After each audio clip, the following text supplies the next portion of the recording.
Hello! We have a miracle to read. We're reading in John chapter 9. As he went along, he saw a man blind from birth. His disciples asked him, "Rabbi, who sinned, this man or his parents, that he was born blind?"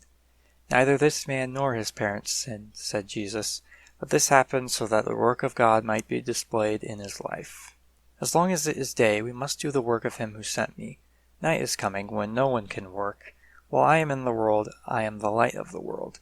Having said this, he spit on the ground, made some mud with the saliva, and put it on the man's eyes. "Go," he told him, "wash in the pool of Siloam." This word means sent. So the man went and washed and came home seeing. I wonder if there is more context. Perhaps they were walking by when someone else was accusing this man of sin, or perhaps the man wronged one of the disciples and they were like, "So is it just this guy that's a jerk, or are his parents as well?" It's hard for me to believe that they truly believed in this myth, but maybe they did. Whatever the case was, the disciples didn't have the right mindset. God never said that a baby would be cursed if a parent sins, but the Jews in that day probably wished that sinners would get cursed, and if their baby did come out wrong, they'd be like, "Aha!" And some might have, but that's not an actual thing that God does. And even more important is to know that God doesn't give us deformities even for good reasons, but rather, life might hand you bad cards, but God will take your issues and use them for something beautiful. God doesn't give bad stuff. He makes bad stuff better. And he said that the work of God will be displayed that day. And here we are, 2,000 years later, reading about this display, so, yep, he was right. He reminded them that this current life has an end, and you need to use that life to love others. Yes, people sin, but that doesn't change the fact that you need to love them.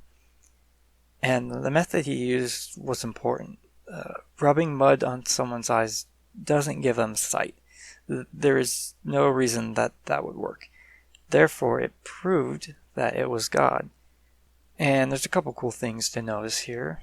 One, we were made from dirt, so it's poetic that Jesus healed with dirt, but also, rubbing dirt in someone's eyes can be seen as rude. It's a little grotesque.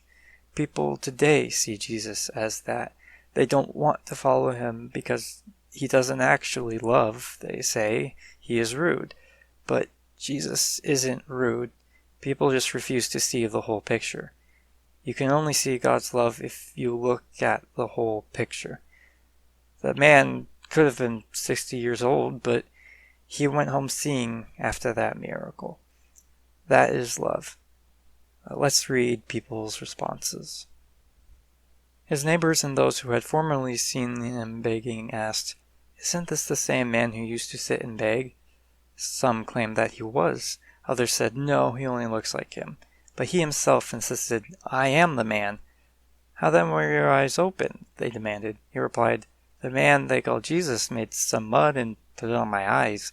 He told me to go to Siloam and wash. So I went and washed, and then I could see." "Where is this man?" they asked him. "I don't know," he said. We'll cover the rest next week, but what did we learn? We learned that God does love us. We have to try to see it from God's perspective, and unfortunately we can't do that fully, but Jesus has definitely shown a hint of God's love, so we need to be his followers and love others like he did. Thank you.